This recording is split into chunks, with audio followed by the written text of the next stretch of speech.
बाळा, आमचीच आठवण काढत होतास ना, त्यामुळेच तर आम्ही प्रकट झालो. अरे मायबाप मानतोस ना आम्हाला, मग तुला पैशांची गरज असताना सांगायचं ना. कोणापुढेही हात पसरू नकोस.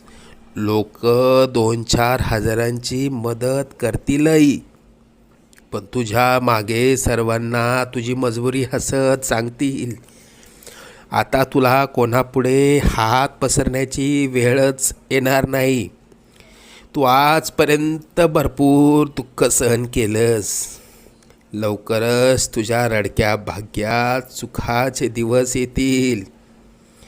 तुझ्या मनात असलेली इच्छा पूर्ण होऊन अक्कलकोटला पेढे घेऊन येणं होईल. येशील ना आम्हाला भेटायला अक्कलकोटला? सगळं मनात